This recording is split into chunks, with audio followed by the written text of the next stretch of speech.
What's up, everybody? Welcome back to the Sisko and Mike podcast. Man, we already got going again. Just seems to happen every time we just get into these conversations and we just take off. But today we have a great guest, man. We have Carlos de la Rosa joining us today. He's the Modern Macho. He has a podcast.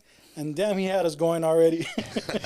I know, Carlos, we want to jump back into what we were talking about, man, but we want to know a little bit about you. Yeah, man. I mean, well, first of all, I want to say thank you. Thank you guys for having me. I love what y'all are doing here. I see y'all. I think just having the genuine conversations is a step in the right direction. I see the work you guys are putting in, even in putting out the content, dude, and I'm like, fuck yeah, bro. Bridging the gap. Like, you know, I think it's the transparency, man, especially as men, we don't have enough of that.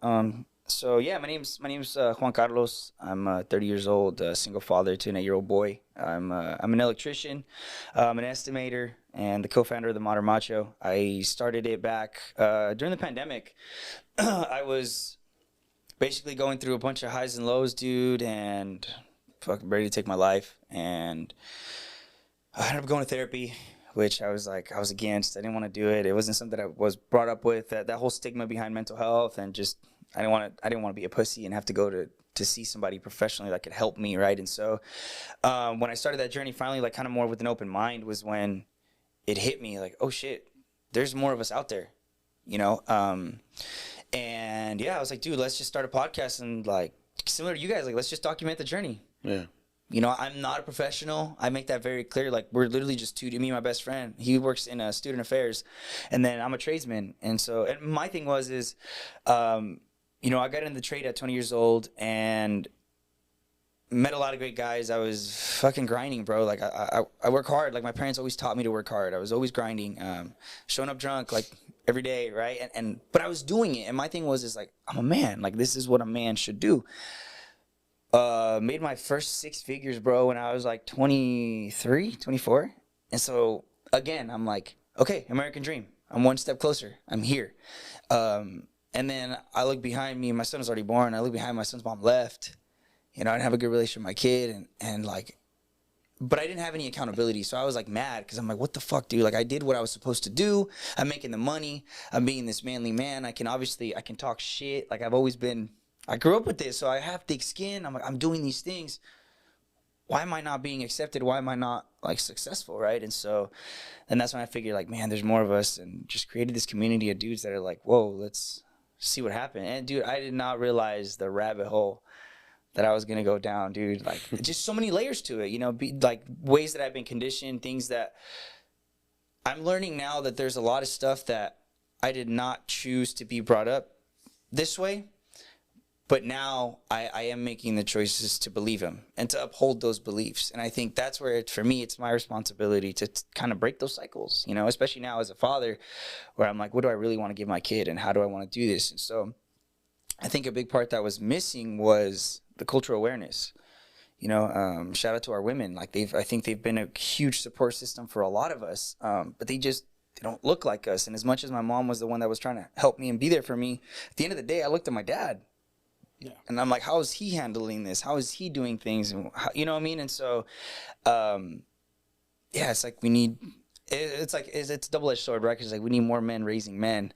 And then I think about it too, and I'm like, oh, do we really want these men raising men? You know, but at the end of the day, it's like, it's all so valid, and it's really about bridging the gap, like finding solutions, you know? So yeah, so I was born in Montclair. I'm the oldest of 3.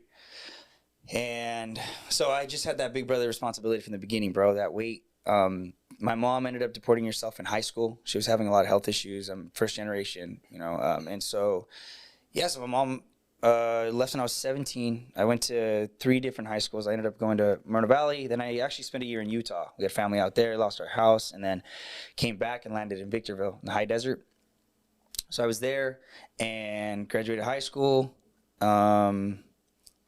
I went to college. I went to RCC actually for like 3 years, and even that, like, I just went to give my parents off my back. You know, I knew I wanted to get into business because I always had that, like, entrepreneur. Like, when I was younger, I was actually my parents didn't speak English, so I would do all the translating for them. So my dad remodels homes, and my mom, she used to have a party supplies.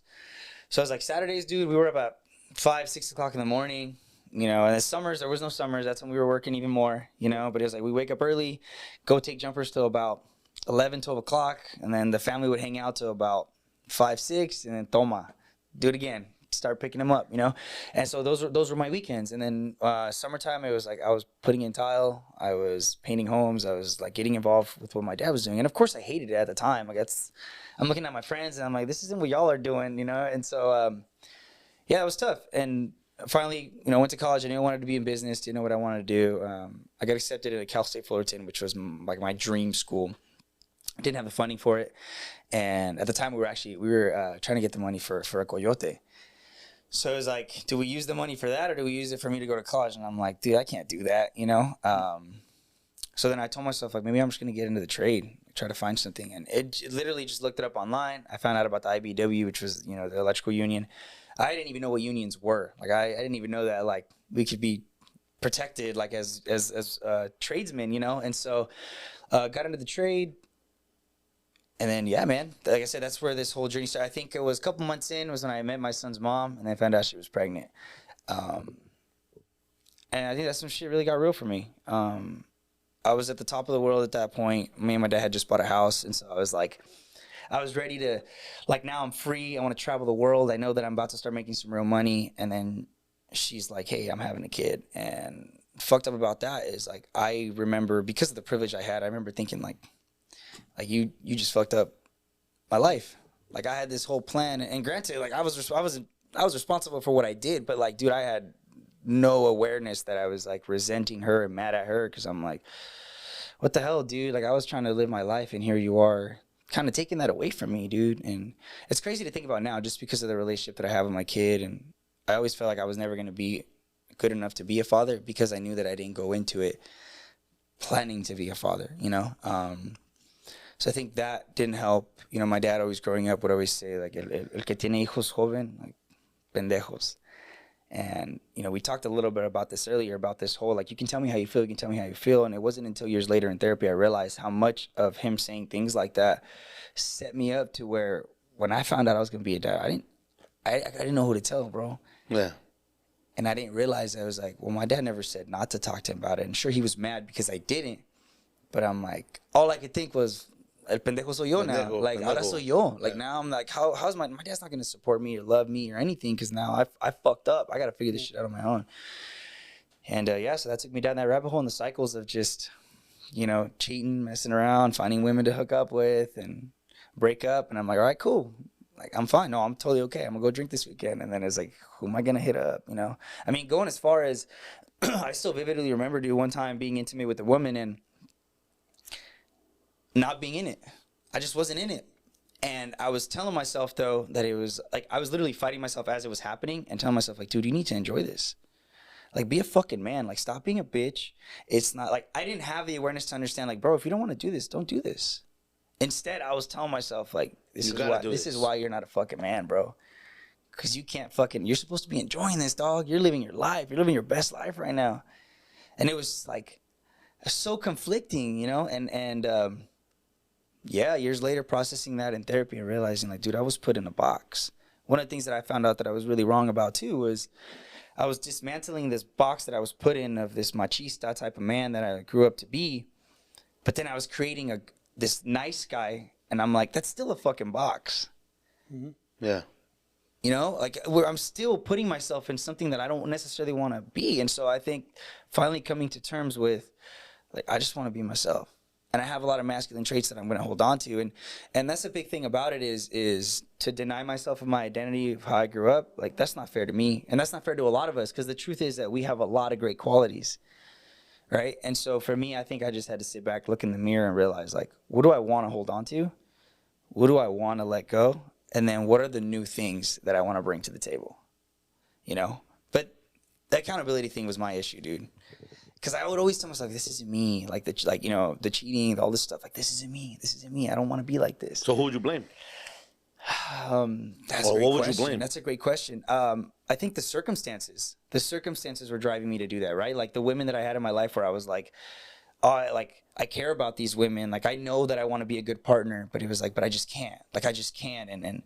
But the thing is, I didn't know how to communicate, right? Like, I'm not going to be vulnerable and be like, hey, this hurt me. Hey, I feel this.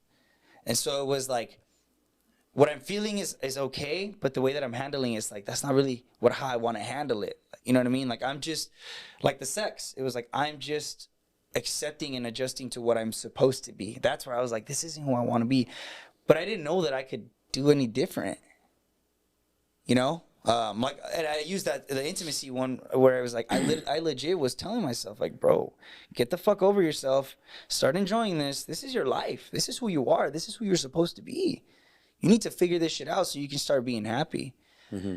And then I realized, like, wait, no, I don't. And the sooner I look in the mirror and realize, like, no, this is who you are. You are someone that's trying to hide behind these identities. You are someone that cheats. You are someone that wants to be validated by sending out random ass pictures. This is you, and that's okay. That's okay because you don't know better. But the sooner you start accepting that that's who you are, you can start changing some shit up. But that's so scary, bro. Yeah. That's so scary, especially because, like, cancel culture was starting to become a thing, too. Mm-hmm. And the reality is, now looking back, it was a great question. I had to think, like, when could I ever admit my mistakes at home without being shamed for it? Like, nobody ever held me accountable growing up. Instead, it was like, that wasn't accountability. It was just punishment. Yeah. Yeah. So I want to say something before I move on, though, because you talked about a box, and I use that a lot, but I say bubble, right? Mm-hmm. And I don't know about you guys, but have you guys ever felt like the box just keeps getting smaller and smaller, for sure. smaller and smaller of what you can and can't do that's not going to be judged by your peers, by your family, by your parents, by your loved ones? I've gone through that as well, where you just feel like your box is like this. And it's just, you can't do anything. Like, your friend's going to judge you. You do a funny movement, oh, that fool's gay. You know, like. Yeah, for sure, Or you bro. do something wrong, like something small that doesn't go with your values growing up. Your mom scolds you like, oh, no, that's not, that's not the Catholic way. Or that's not this. So I felt that where everything's just boom, boom, boom, just seems to be closing in on you. But it's not just with your family. It's not just No, with everybody. I'm saying with society. As peers. That's what I'm saying, with peers, society in general. So I don't want to go back to Let's go, but bro. Let's go, bro. All right. I know the way we grew up has a lot to do with the way we become, or the way we learn to deal with shit in life. Because I've been through it. Yeah, for sure. I know for a fact. We've had this conversation off camera. The way my father raised me affected the way I even raised my own kids. Because there's no fucking way I'm just like my dad. But in certain ways, I'm just like my dad. Yeah, that's for the sure. fucked I up had part. that too. Right? I've had that You're like, I'm doing so much better, and then something happens, and you're like, shit. Yeah, exactly. So the core of it, I'm still like my dad. One, you know, like I had my issues with my dad. Mm-hmm. And that's something I always said, that not trying to be like him made me like him. Okay. It made me do a lot of things like him because I was trying so hard to not. But you know what? There's something I wanted to say earlier, and we couldn't. Well, we didn't get to it. I think it's different. I think differently now. I think that. Of course. I think the failures that our fathers did affected us in a way, but I think how our moms handled it affected us more. And I'm gonna say this because your mom is very close to you in a way, and I've seen your interaction with your mom. Just like with my mom was my go-to person. I talked to her. The shit that I couldn't tell my dad, like the sex talks and all that shit, didn't come from my dad. Right. It came from my mom. Right. So my mom told me whatever the fuck she could, right? And that also affected me as an adult, as a human being growing up. So we keep saying our dads. We didn't learn from our dads. Well, what about our moms? No, what blame do they carry? And you bring up a great question, and this was actually something that, what's funny is when I first started the platform, one of the things I was worried about was it's called the Modern Macho, and so I'm like, I was very, not intentional, but I was like, dude, women aren't going to vibe with this. Like, women aren't going to be involved. And one of the things that I've been learning over the years of having the platform, of really creating these spaces for men and having guests, having conversations on the podcast as well, is like, it's been dope to have conversation with women that have even helped me heal and realize, like, we can sit at the table and both raise our hands and be like, yeah, we both contributed to this. Like, we both created this mess. Because I'll be honest, I think I resented women a lot because it was like, okay, I'm going to hold myself accountable. But what about you? What about you? Like, I'm like, dude, I grew up, my grandma and my mom used to do everything for me. So, like, when I moved out, it was like, You gotta do it for Like me, someone, yeah. like, You have who the that fuck's, expectation. which is crazy to me now because it's like, I live on my own. I have my son, and it's like it's so normal. Like my son knows how to like mess with the grill, and we just cook because it's just a basic need of like we need it to survive, right? Yeah. But for me, that was like, dude, I've met some amazing women that was like, oh, she's great, she's ambitious, she has goals, she's got a career, but She can ain't make gonna a meal. cook. But she ain't gonna cook for you at 6 in the morning before you go to work, dog. And I wouldn't kick him to the curb, but at the same time, it was like, ugh, I'm out. And I look back now and I think like, that's crazy that I had that at the top. But again, very valid because I was brought up to think that was the value that a woman was supposed to bring to the table, Well, well, even then, I don't know if this happened to you. Like my mom, if a girl wouldn't serve me my food, like at a party or whatever it is, it's like, oh no. Yeah. Like, oh no. Like, Okay, you know what the fucking funny part is? That I've met women that are like, at my house, the men. the woman does not serve the man. Or I'm sorry, the man doesn't serve the himself? woman. The man Yeah. doesn't serve the woman. Like, doesn't it go by vice versa? Well, and then here's the thing too. That's a great point because I think there's two parts to that. I think it's also because I mean I appreciate a plate being served for me. It's very just like, for example, like I want to be okay with knowing that I can provide for my village, right? Yeah. Not just as a wallet. Like I've been brought up to think I'm a wallet, and it's like no. I want to be able to show up emotionally, spiritually, financially. Because sometimes my kid just needs me to listen. He doesn't need me to fucking give him $1 million home, Yeah. right?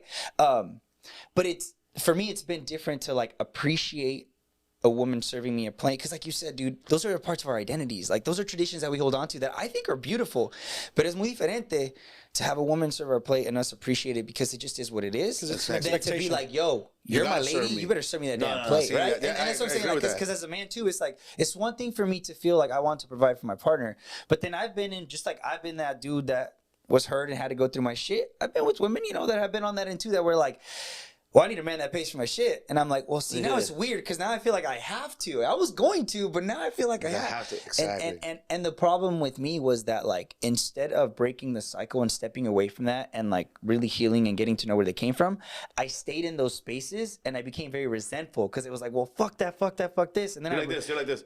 How much you need, bitch? Yeah, exactly. Fucking, Like, you give him the money. and You're that's like, what I'm saying, bro. So you're doing it, but at the same time, are you really doing it from a good place? Because you're resentful. Exactly. You're mad and you're pissed. And like, I'm like, oh, I told myself I was very emotionally intelligent because I was chill. Yeah. But at the same time, I was fucking petty, bro. Yeah. And so in my head, I'm like, this ain't right. And so then, like you said, right, I looked back and I'm like, well, unfortunately, they did the best they could. But the kind of love that I saw was very transactional. Yeah. Yo te doy esto, pero ¿qué me das? Yeah. Or it goes like this: when you go on a date with a girl, and men expect, and this is part of, I guess, I'm not gonna say machista, but it's part of the men culture. So if I take a girl out and I pay for it, am I gonna fuck? Is that expectation? It's like transactional. Yeah, for sure. It's that whole for sure. And then, like you said, then we're mad about it. Nah. when you don't exactly, Or I've been guilty of it too, where something simple as like, hey, what happened? Like, my lady did this. Or I'll use parenting with my son. Or what happened? Like, my kid was acting up. Dude, I just bought you that.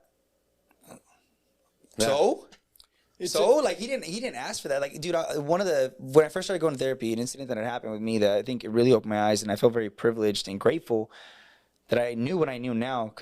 So I pick up my kid from school, dude. Kid's been killing it, right? And I'm like, gracias a Dios, I have a little bit of extra money. Let's go get him whatever he wants, dude. So we end up going to Target. Shout out to Target. They love me. And so I told my kid, like, pick whatever you want, right?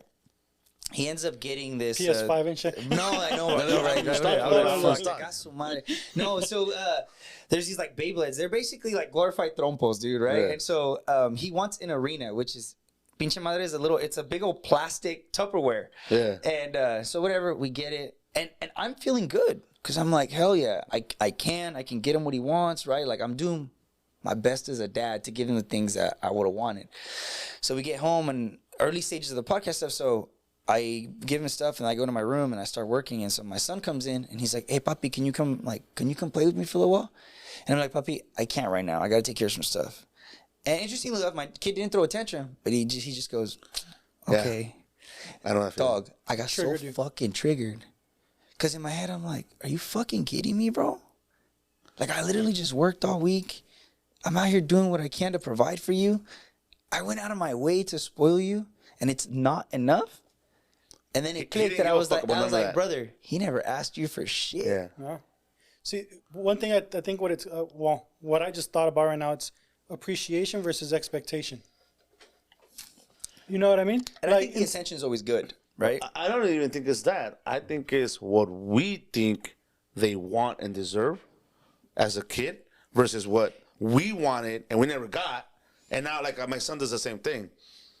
I'm fucking, I'm busy all week. I'm work. I come here. Sundays, if I go home right now, it's probably going to be a late day. When I get home, I'm fucking tired because I've been up early. Right. Drive all the way over here, drive all the way back there. I get home, hey, Dad, I love you. Because I'm very affectionate with my son. He's about to be 8 years old. My dad was never affectionate with me. Yeah. I don't give a fuck. I kiss my son on the cheek. He kisses me back. I told him, I don't care if you're 18, 25, 35. I'm always going to kiss you on your cheek. Love that shit. And so I get home, and he's like, hey, Dad, can you play? He loves cars, and he likes to build fucking Legos. Okay. Yeah. He builds some fucking weird shit. And like, he's like, Dad, this is the Destroyer 10,000, and this is the bazookas, and this is the... He starts fucking explaining. Like, he's very elaborate. And he'll be like, which one do you want, Dad? And I already know what he wants. He wants to spend time with me. Yeah. I'm like, I like that one. He's like, hey, Dad, you want to fight me? Like, you want to fight him? Like, we'll play with him. And so I'm like, fuck, like, I just want to fucking chill and watch TV. And then I'll do like, mijo, not right now, mijo. Like, I'm fucking, I don't say fucking, hey, I'm tired, mijo. Give me a little bit and I'll play with you. And he does that. Okay, Dad. And I'm like, fuck, like, that shit breaks me, bro. Yeah, bro. You know what, mijo? Fuck everything else. Let's play. I'll give you, let's play for 15 minutes, okay? Okay, Dad. And his fucking expression just blows up. So again, it comes down to, I don't think it's expectation versus like us giving them something for. It's the time. It's like at the end of the day, fool, like I wish I could go back and spend time with my dad. The only times I spent time with my dad ever since my adulthood has been sports. What I meant as a collective whole, like you said, kind of, like, you bought him this toy, so you expected him to be like understanding of everything. Right. Yeah, but you can't do that of a kid. Yeah. No, I know. Exactly. That's our bad expectation. Yeah. Exactly. So that's what I'm trying to say. We're setting this expectation. Yeah. Instead of appreciating the moments and the things that that they're able to get, we have this expectation because we didn't have that. Like, for example, we wanted that toy and we weren't able to get it. So now that we're giving it, we're like, we expect them to be like, okay, that was enough. Understand? Enough. Yeah, it's enough. Yeah. And you know what's crazy is like there's you brought up such a good point, which is like sometimes the thing is we're giving them so much more. We're doing so much more than we need to. Explain. Right? Like I'm working all fucking week trying to buy him this expensive ass toy when I could literally just sit down with him for 10 minutes and he's happy. And part of the problem is because of the way we've been conditioned is like, I need to be the fucking baller, bro. I need to have $1 million home. And like, it's a privilege that like we can say that. But at the end of the day, I'm like, dude, I could be in the fucking shittiest apartment. My kid don't give a shit, bro. Once those basic needs are met, they don't care. And I think something that's very important with that too is like, those worlds are also allowed to coexist. The things that I would have wanted, that should be allowed, right? I think for me as a dad, the biggest thing has been being able to disconnect the two. I'll give you a perfect example, right? Like you said, not giving our kids what we would have wanted, but what they actually need. We went to Legoland just recently. I took the day off. Again, I acknowledge that it's a privilege that I could even do these things, right? And I'm like, all right, cool. I'm gonna take my kid to Legoland. So we went out there, and they have this station where all it is it's a table, it has it's water in it, and it has current, right? So they give you a base, like a Lego base, and there's these tables with fucking Legos, and you build it however you want it, and you just throw it down the table. So my son's like, I want to do this, right? So we start playing, bro. And in my head, I'm thinking like, Dick, we really we could have done this at home. You know what I mean? Like we I took the day off and all this stuff to play Legos here. Like, bro, let's go get on rides. Let's go look at the shows. And so, but again, this is where I've had to learn that that's a valid thing for me to feel, because part of it is like, I would have wanted this, and that's fair. That's valid. Now, what does he really need? Right now, he doesn't live in my world. For him, it's just the quality time that him and I are able to spend together. And that's the game changer. Like you mentioned, we're not trying to be somebody that we're not. I think that's what therapy really helped me understand, is like, it gives me an opportunity for my world to still exist and not stop me from what my kid needs. Right? Yeah. I mean, I always refer to, like, for example, like with the DMV. And this is where I think more conversations are needed, because we don't realize how powerful the mind is, and the body really like protects ourselves in these ways, right? When you go and read that book of the DMV and we learn how to drive, a red light is to stop. The green lights go. That's the fucking rule. That is what it is. But then when it comes to parenting, even when the things are laid out in front of us, there's a reason why we can't take it for what it is. For me to say, dude, punishment is not discipline. It took me years to process that, because it's like, no, I got spanked. I turned out okay. I didn't. You know, and now with what I've been able to learn and understand, that like, bro, discipline is getting up and showing to work on time. I don't get fucking smacked across the face if I show up late. I get fired. You could potentially get fired, which is discipline, which is important. But what I got was punishment. That was fear. I didn't understand that I shouldn't drop things because... And if I do, which is completely okay, because I'm sure you guys make mistakes just as much as I do, what happens? You just pick that shit up, right? You clean it. Like, nobody showed us how to fix our mistakes. Yeah. Instead, it was don't do it. And what has happened? At what cost? Did we drop that? Probably not.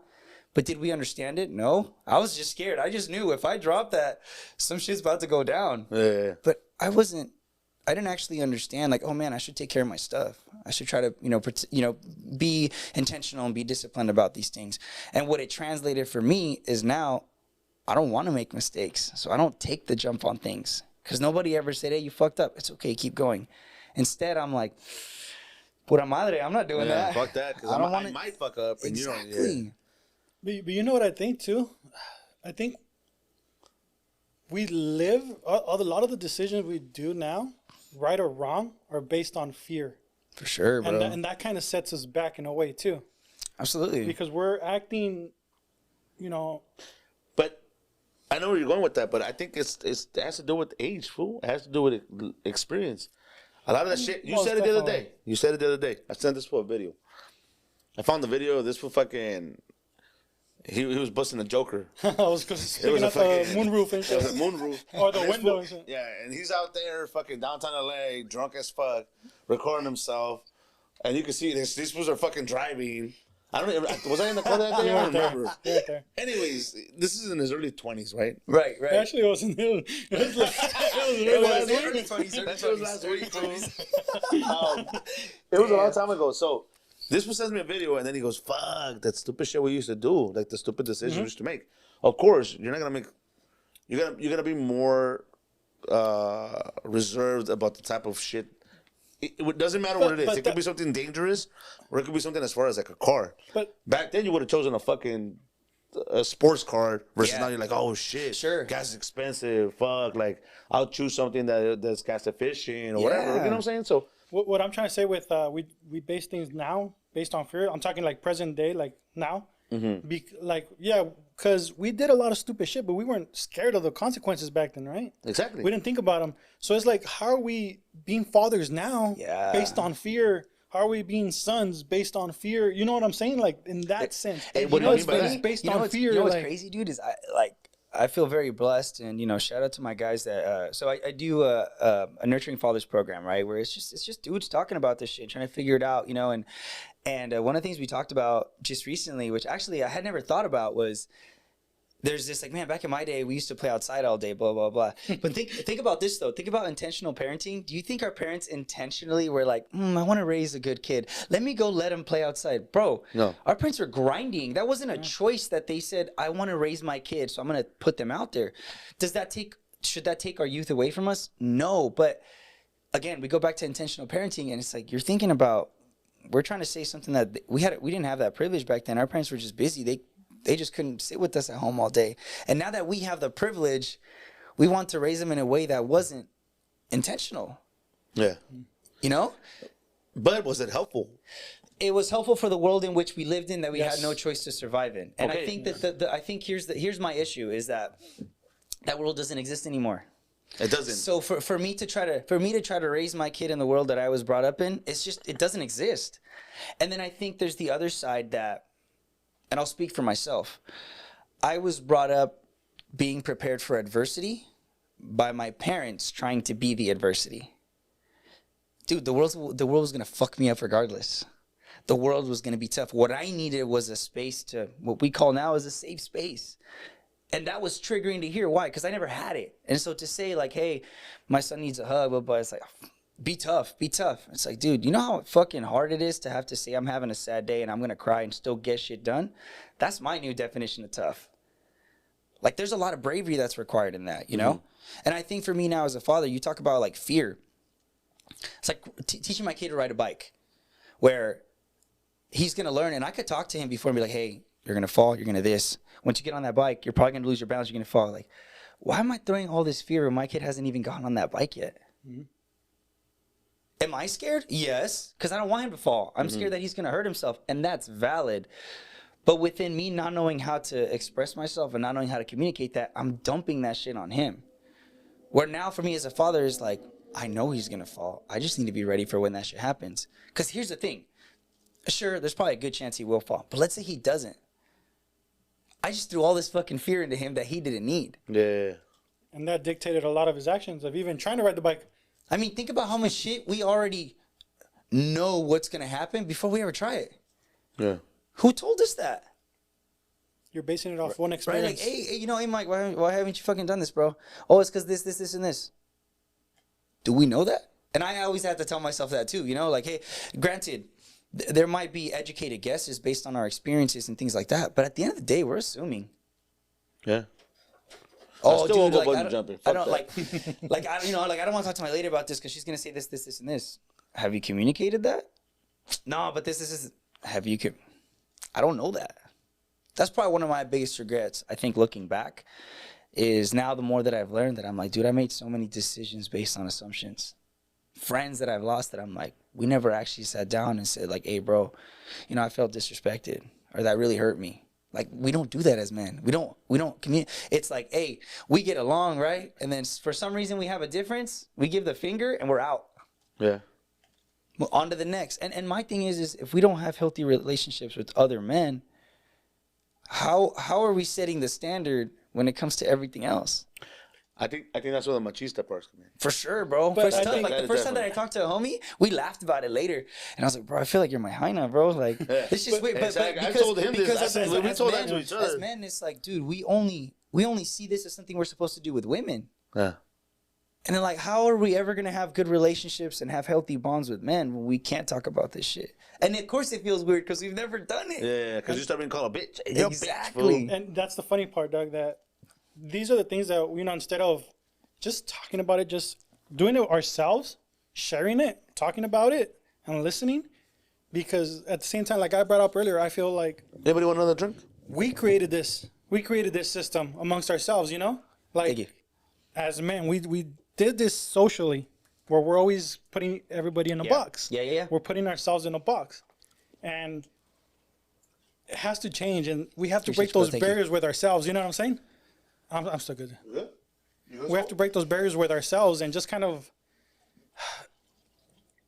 See, the thing for me, it's hard to talk about this because I don't want to just give one aspect, because then it makes it seem like we're excusing everything we've done. You know what I mean? Well, what makes you think that though?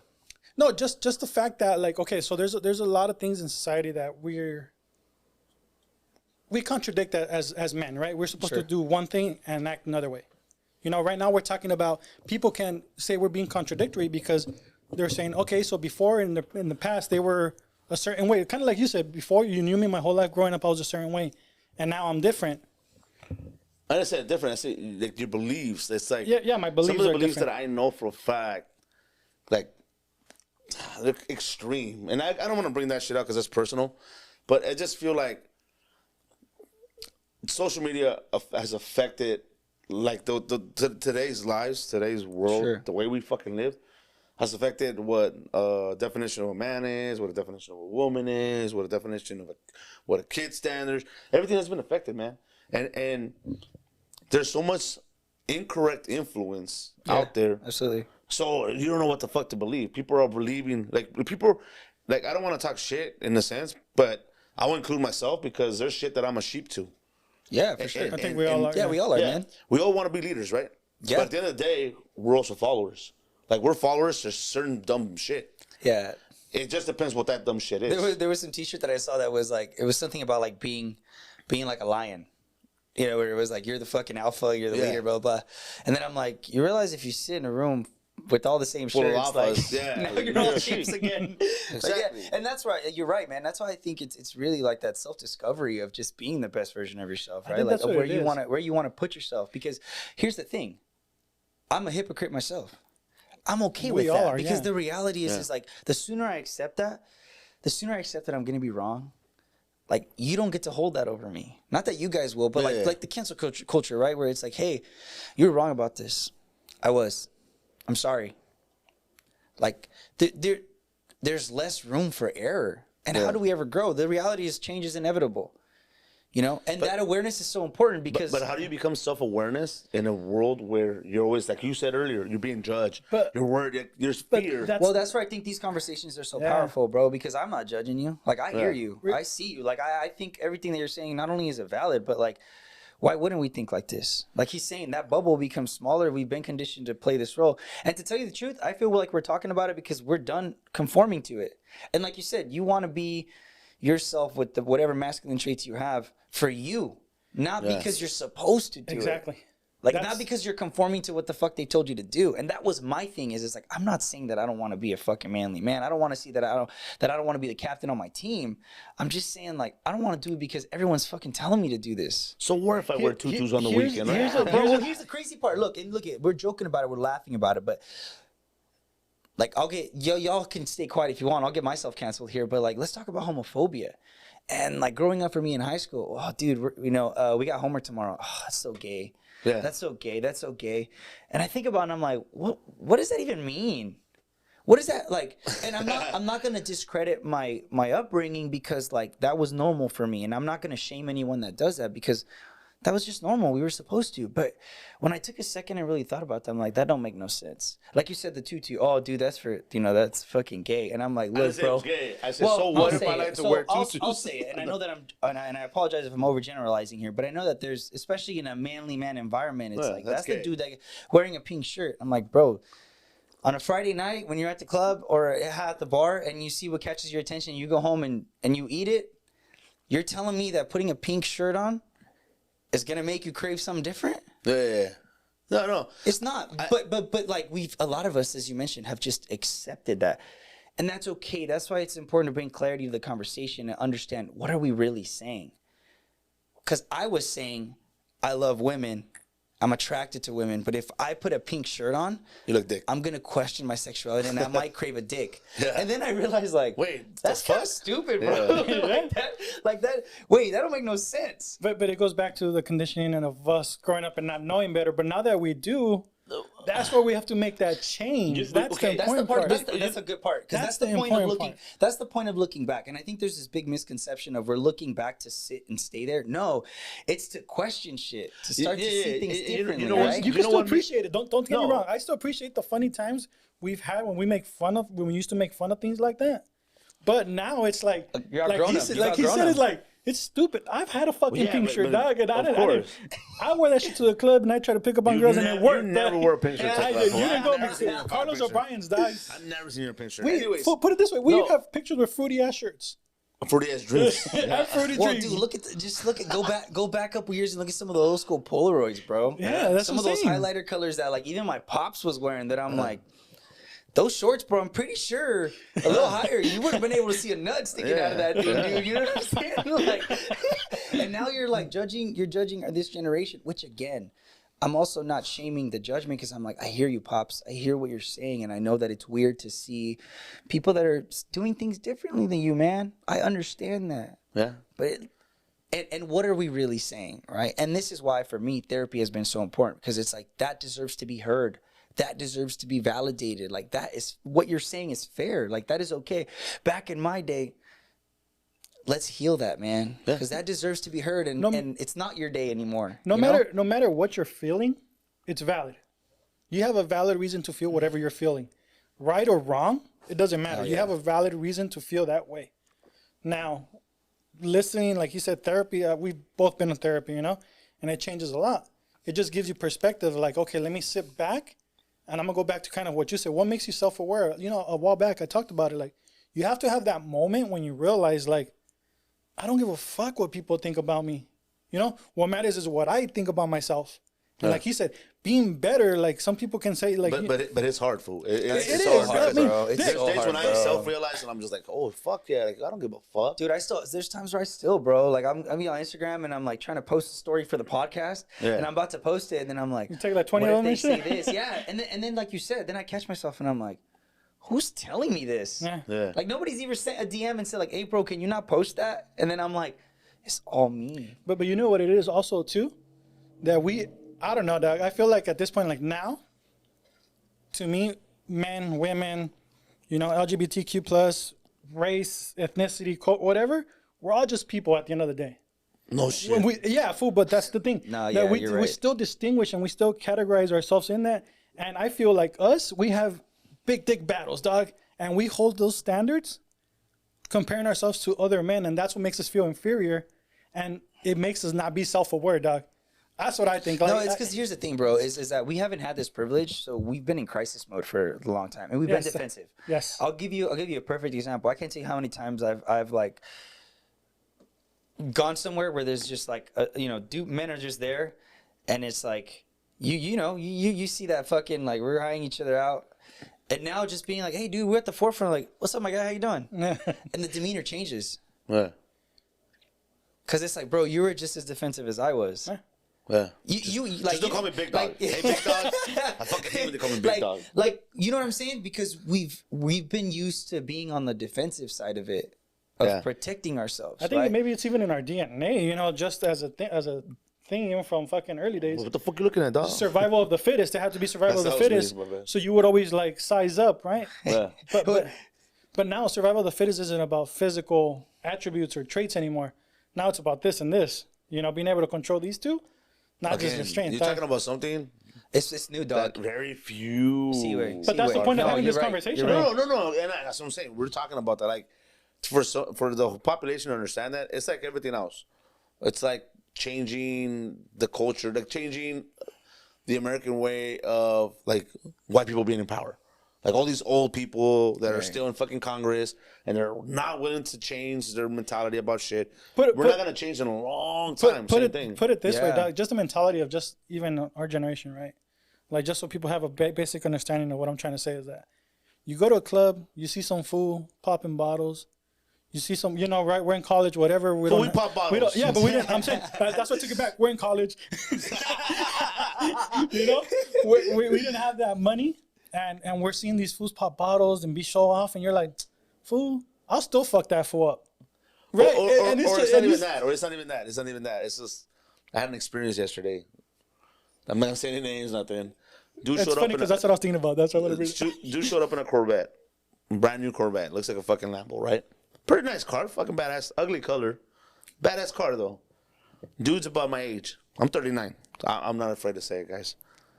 40s are the new 30s. Yeah, so I'm one year away from being 40. Dude shows up in a Corvette. It's about my age. Fucking thinks he's badass, bragging like, oh yeah, my car. He's fucking cleaning his spot checking it, which is cool. Because if I had a car like that, I want to make sure it's clean, right? But then he said something about living with his mom. I'm like, all right. Dude was flexing his car. Fool, I own a fucking car. I have a side business. Me and homeboy have a pocket. Like, I'm doing so these things that first of all, I don't have to say them. I know I'm doing great things in my life. I know personally. So the flex that he was flexing, in this case, it wasn't his chest. It was his, I got all this shit, blah, blah, blah. Correct. Insignificant to me. Yeah, I know. You bring up a good point, which is like, you know, I mean, my thing is, hey, man, good for him, right? Like, good for him, bro. Good luck with your mom. And more importantly, though, another thing why I think these conversations are so important, dude, is because unfortunately, this shit isn't attractive. Mm-hmm. In those spaces, these conversations are not necessarily attractive like that. Fatherhood isn't attractive, bro. Like, think about popping bottles. Why do we seek that? Because we've made it attractive. Because we've said men that pop bottles got it. Yeah. Even if it's on a credit card and we have to call mom to pick us up at 3 a.m. is irrelevant. My Instagram picture showed me getting bottles. Yeah. And here's the thing. Everything I think is about intention, right? If you have it and you want to go out on a night because, hey, dude, you took care of your shit today and you want to have some fun with your boys, by all means. But why are we doing it?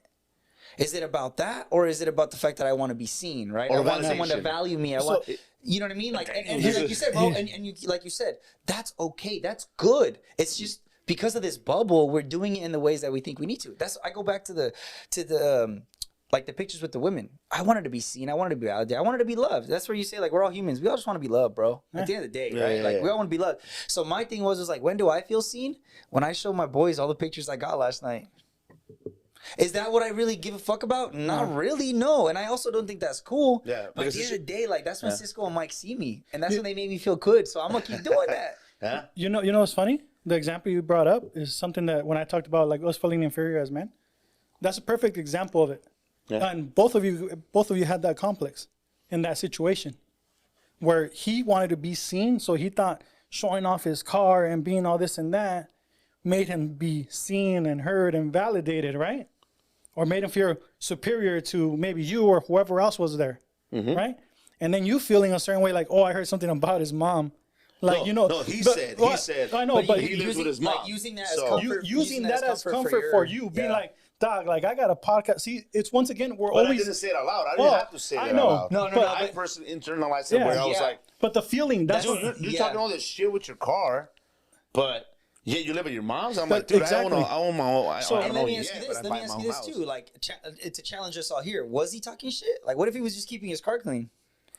No, but it's just the way he carried himself and some of the stuff like he was saying. And exactly. Stuff. Okay. So once again, like, that's what I'm trying to say that. He was talking about like, I'm going to Argentina. And I'm like, man, shut the fuck up, fool. Like, I literally wanted to punch this dude. I'm like, dude, I don't want to fucking So punch him. that's what I'm saying. So it goes back to us feeling a certain way because maybe be like, fuck, dog, like, why can't I do that? It goes back to like saying like, no, I'm not saying that. Never crossed my mind. I'm not saying that, but I'm saying like, it's just an I was example. happy that I own a Honda Civic, dog, you know what I'm saying? Sure. Like, it's mine. I paid it off. I Yeah, don't have to worry it's about it. just Yeah. fucking- But it's still complexes that we're dealing with and insecurities that we're dealing with, and we have to let go of those things. You want to know something? I want to give a shout out to a homie. I was supposed to call him back a couple weeks ago, and I didn't.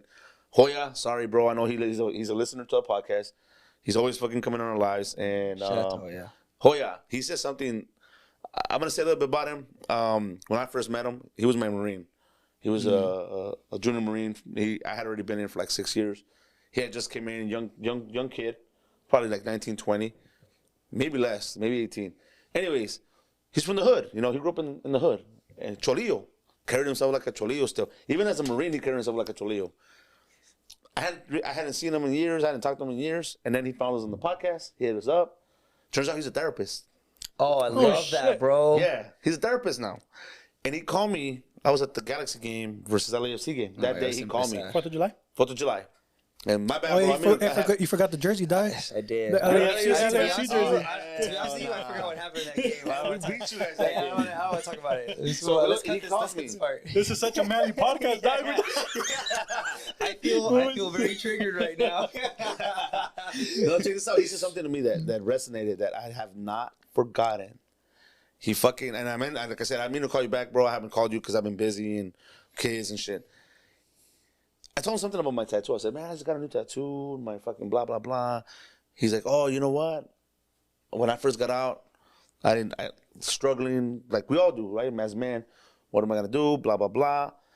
He had a bunch of tattoos. And you know what he told me? He said, you know what, bro? I figured out I don't get tattoos anymore or something like that. He told me, he's like, tattoos is a way for us to seek validation.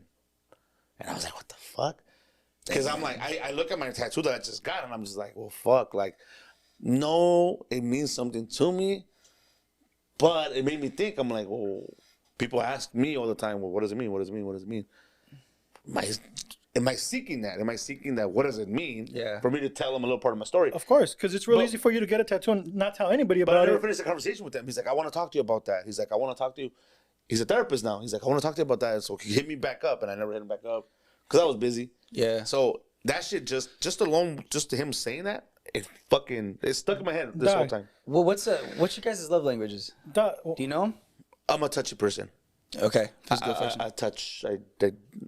Yeah, physical touch. affectionate. Yeah. For me, it's I guess conversations, being able to like listen and talk, just talk, Quality time. quality time. Yeah. That's cool. I like that. Why? No, I mean, I feel like we're not asked that enough. True. And I think we're expected to do a lot of things for others, and we don't receive a lot of love for what we're doing. And I think that's why I also feel like this isn't cheating on men for what we've done. Like, we've done the best that we can, but at some point, It's like, man, there's a lot of pressure thrown on us. And like you said, like the patriarchy was here before us. The machismo was here before us, right? Like I didn't fucking choose to be a man, bro. Like I didn't go to a buffet and like I want to be like, I want to have no generational wealth and I want to be brown and I want to have to, you know what I mean? Like I didn't choose this shit, bro. This is the cards that I was dealt with. And so but I think with that I've been able to understand that we've been having to do a lot without ever being acknowledged for who we are. And it's made me very resentful. Like when people would tell me like, dude, don't yell at your kid. That shit would piss me off. And I think I didn't realize it until later that it was like, everyone, like, I know that it's not okay to yell at my kid. I know that I'm just like dumping all my emotions on my child. But subconsciously it's like, what about me? Like I'm supposed to be a dad and all of a sudden like I'm forgotten. At the same time, when I do try to prioritize time for myself, I feel selfish. You know? I mean, even just a simple concept of like our children throwing a tantrum. Have you ever thought about that? Like if your kid throws a tantrum, we try to shut them up, right? For who? For the other 50 people inside of the Cárdenas that we don't even fucking know? And we're literally like in that moment, our child is processing something. He's feeling something. And we'll go as far as telling our kid, stop feeling. Be quiet, because I feel a lot of discomfort thinking about everybody else in this room. It's like, damn, I'm putting everyone in this store that I don't even know before my child's feelings right now. Where now I think about that, I'm like, hey, and the truth is, half the people in there don't even give a fuck, bro. I go to the store now and I see kids throwing tantrums and I'm like, hey, that kid's processing some shit. He's feeling stuff. He's feeling things that me at 31 years old, I still don't know how. You know, it's crazy that just that example alone shows how much we've been conditioned and what we learn. Like you said earlier, we're sponges because doesn't matter if it's a little boy, a little girl, or whatever, right? They both cry. They both express their feelings and emotions. And it's not till they start growing up that we start conditioning or changing that. I'm not going to say shit because you guys going to get mad at me. No. Think about it. Wait, let me ask you this. What makes you think we're going to get mad at you? It's just like, okay, I get it. Kids, I have fucking kids. I got 3 kids. Okay, sure. so I fucking been through it. Sometimes my kids throw some tantrum for no bullshit, bro. I hear you. I'm gonna be honest. Like sometimes, okay, it's a valid reason. The kid's feeling something. Fuck, he wants something. You know, he's processing emotions. But sometimes, it's a way that they've learned that if they do, these motherfuckers are gonna get something. My son's a perfect example. That motherfucker will cry and throw a tantrum when he wants something. And I'm like, no, fool, you're not getting that. You know, it's crazy that we still do the same thing as adults. Yeah. We just flip it. Instead of crying and throwing tantrums, we just manipulate things or say things a certain way or act a certain way. Let me think of a good one. I'll tell you what, bro. I'll tell you what. Speaking of not letting my kid throw tantrums, I'm probably going to be yelling at Jimmy here in a couple fucking weeks once the Raider game starts happening. So, like, you know what I'm saying? Like, we still feel these things. You know, one thing that I guess I can give you a little gem here. One thing that I've learned with my son that really helps is, like, especially when he's processing things, listening is not giving our kids what they want, dude. It's just validating it. You know, and one thing that has helped me a lot with my boy is like, what do you need from me? Because for me, it does 2 things. One, it's very straight up and clear, right? You're processing some shit and I'm just like, hey, Mike, what do you need from me, bro?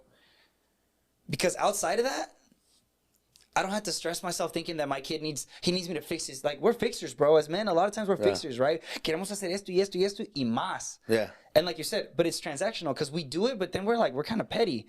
Where it's like, if I ask myself, what do you need from me? I just need a hug. I don't need to fucking go buy him ice cream and plan the day and do this and that. And it also does something for them that a lot of us didn't get, which is it starts allowing him to practice to express the things that he needs.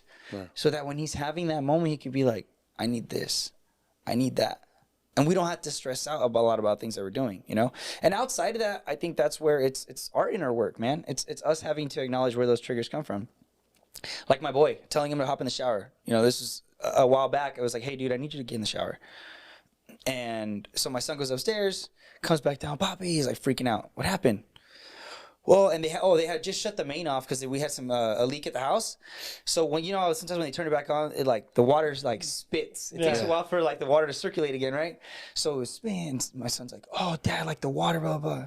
And my initial thought was like, "It's fucking water, kid." Like, you know, it's water. Yeah. But knowing the tools that I had, it was like, okay, listening isn't giving him what he wants. I'm not gonna say, "Oh yeah, you don't have to shower ever again" because you're scared. Yeah. But it was like, oh shit. like, well, let's go check it out, you know? And we go up there, and we turn it on, and it's spinning, and I'm like, oh crap, that is kind of scary, bro. Like that does sound like it's a monster summit. He's like, yeah, right. And I'm like, yeah, dude, that shit's crazy. Like, it's, you know, not, obviously no bad words, but I'm like, that does sound like some bad things about to go down. And I was like, yeah, here you are, for sure. And then, you know, we turn the water on together, and he hops in. And I'm like, I validated what he was feeling. Like you said, like, his feelings were valid, dude, at the end of the day. But it didn't take away the discipline of, like, we need to take showers, bro. We need to take care of our hygiene.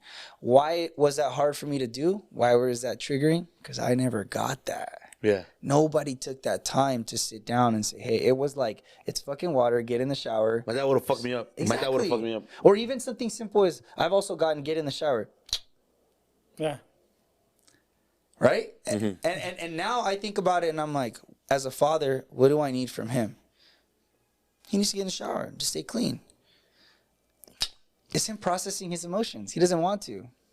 It's okay. That's his pedo. Fuck, that's triggering. Fuck, my mom used to hate. My mom used to hate that. Like, you want to get like legit. What do you mean? What do you mean? Yeah, dude. Like, Fuck, I mean, our body holds on to these things, dude. So even if you understand it, naturally, it's like, I feel like my son's disrespecting me. Yeah. He's not. He's just feeling what he needs to feel. Because let me ask you this. There's days where I wake up and I still show up to work. I don't fucking want to. Yeah. But I do it. Yeah. Right? And so having that moment with my son where I'm like, man, fuck it, bro. He doesn't want to do it. He's feeling what he needs to feel. I don't need to do anything about it. Feel what you need to feel, kid.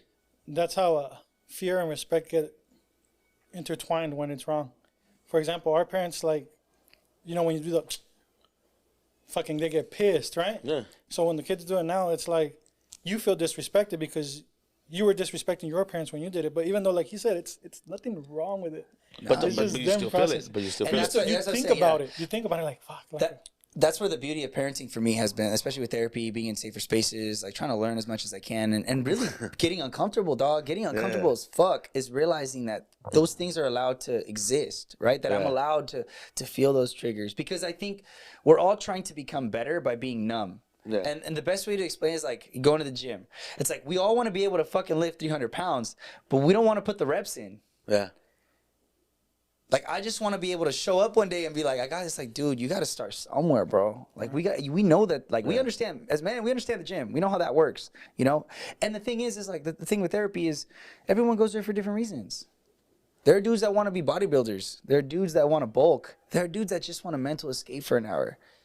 de-stress. Like, whatever the fuck it might be. But that place is always a good place for you. And it's the same with therapy, dude. Like, they don't have answers. I mean, for me, in my experience, they didn't have any answers. They just make you question everything. They were the gym equipment that I needed for me to get my workouts in, bro. But like gym equipment, there's also a value in the therapist. Like I've been to The therapists. gym you go to, right? Yeah, the gym you go for to. sure. So, like, for sure.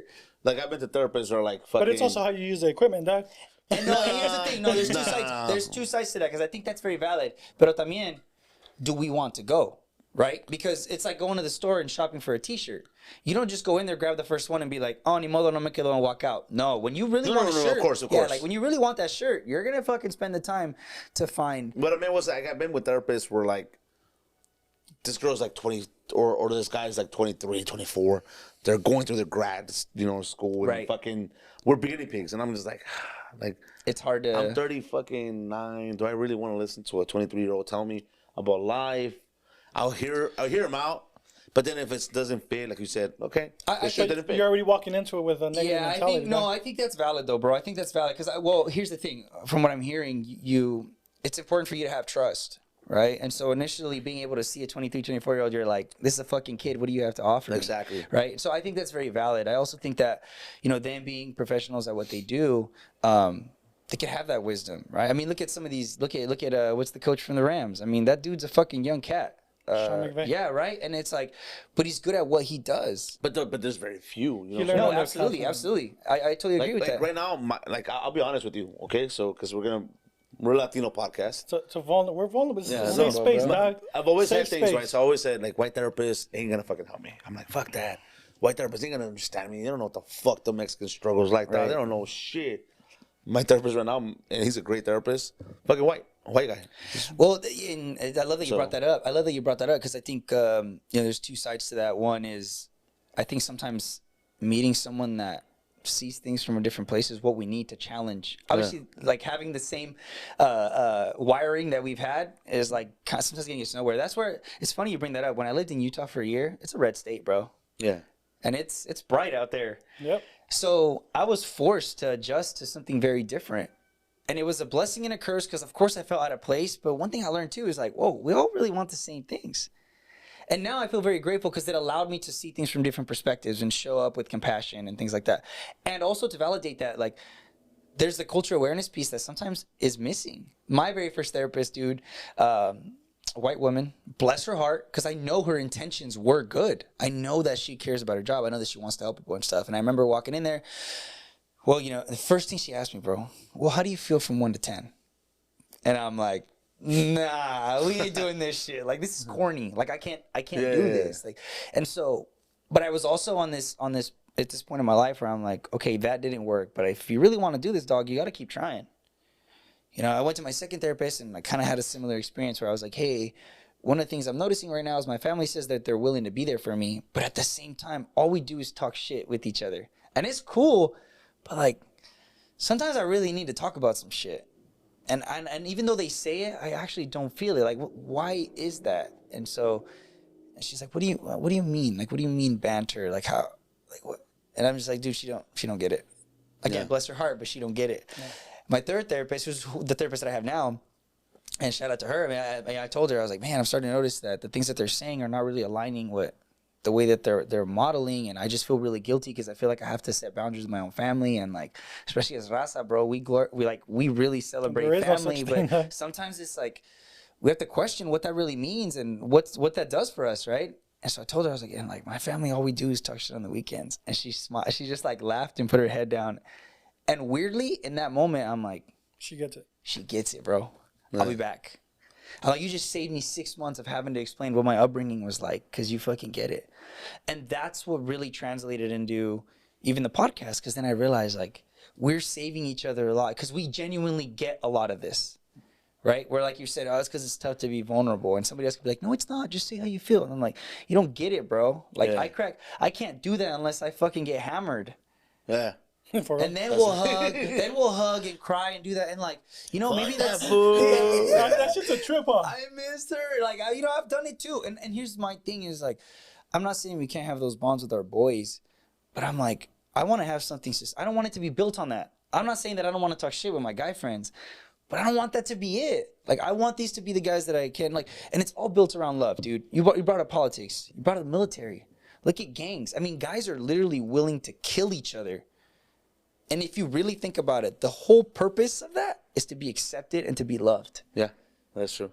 That's it, dog. In its own twisted, harsh way, it's the same fucking thing that the rest of us want. And I think that's the part that, to me, is always missing when we go into these. You talk about activism, you talk about creating change, and it's like, how much awareness do we have of that? Because it's easy to judge. It's easy to be like, this guy's us, right? Like myself, machista, he's a piece of shit because of what he's done.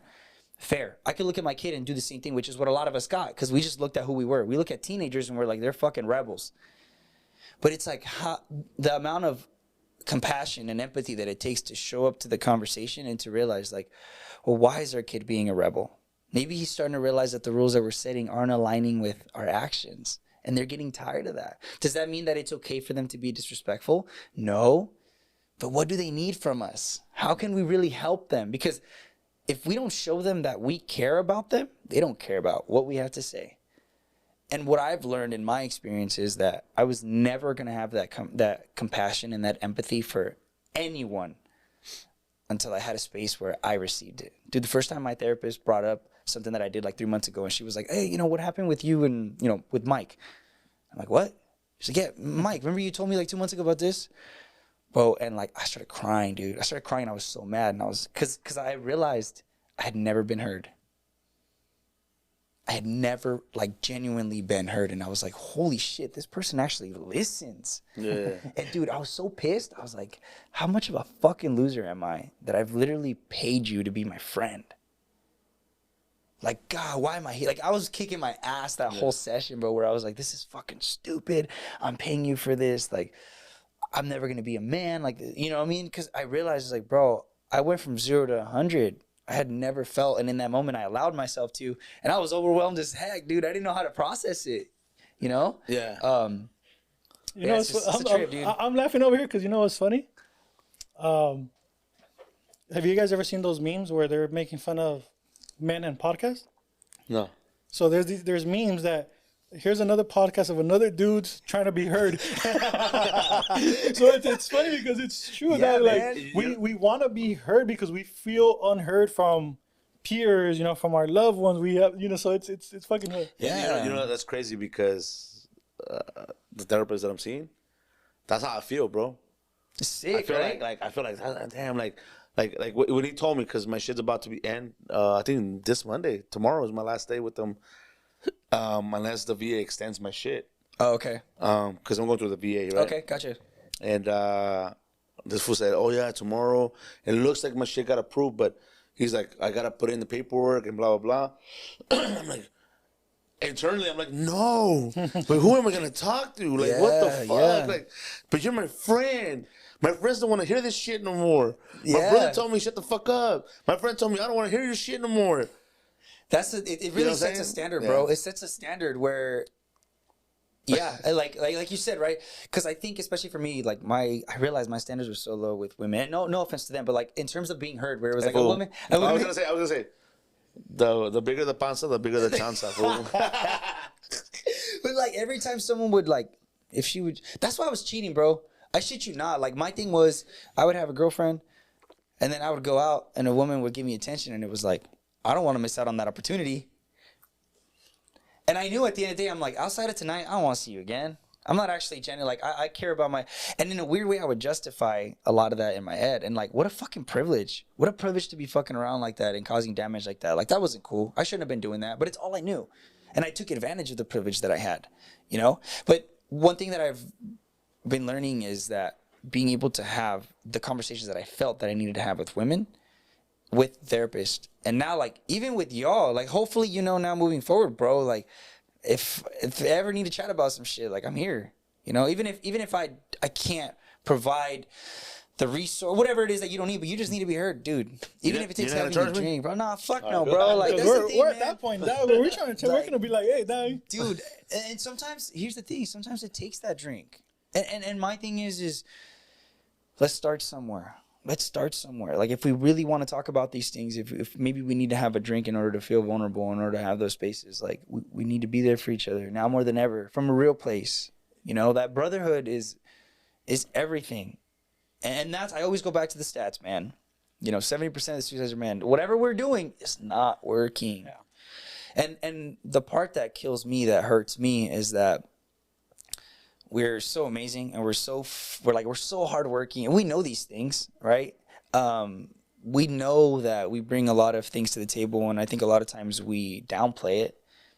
I mean, I've been guilty of like, oh, it's weird to say nice things to myself. Nobody ever says it's weird to fucking talk shit to yourself, and we do that shit all the time. Yeah.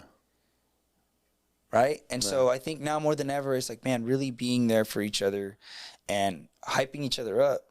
Like the sky should be the limit, dude. The sky should be the limit in terms of how much we are really encouraging each other to be better versions of ourselves. To know, like, hey, I understand you. Hey, that's not okay. I don't necessarily agree with this, but we're headed in the right direction.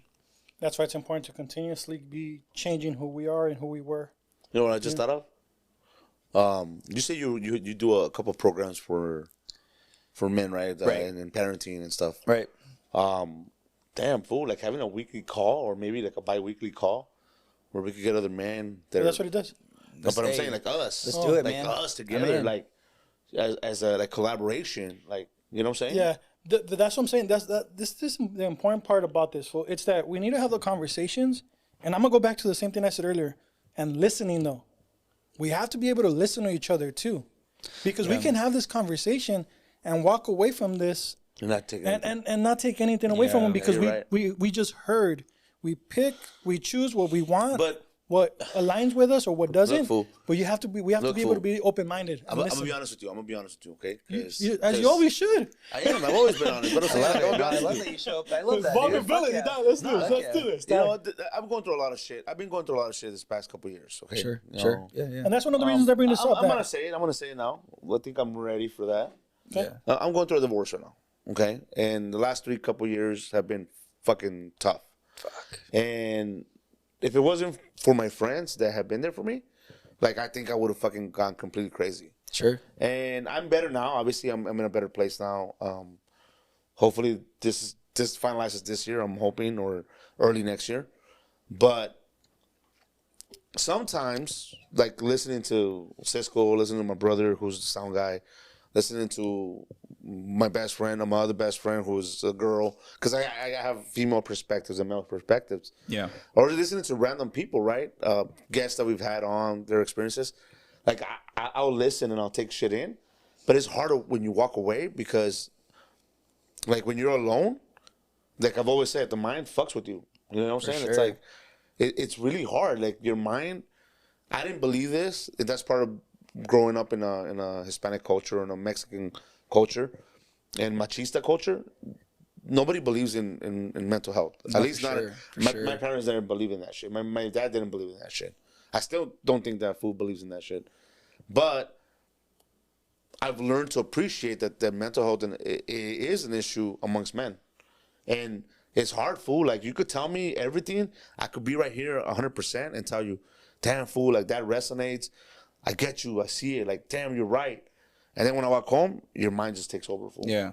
And it's hard, fool. Well, I want to say, first off, I appreciate you sharing that, and I think you need to give yourself some grace, bro. Like, I give you flowers because we've been conditioned for a long time to think the way and do things the way that we have, and the fact that you're even just willing, like, it's crazy. I've never opened up about this, by the way. Bro, but this is the first time I say it. But this is what I'm saying, though, bro. At the end of the day, you're fucking down. Like, you're down, and you're willing to see things from a different light. At least I'm trying to. Bro, to think that you're going to have that shit figured out in a day, knowing for how long we've been seeing things, it's not going to happen. Like, give yourself love for that. Give yourself flowers. Of course, we're going to see, like, that's where that battle comes into of appreciating the new and seeing the beauty in it. But, bro, we've been doing things a certain way for so long, it doesn't happen overnight. Yeah.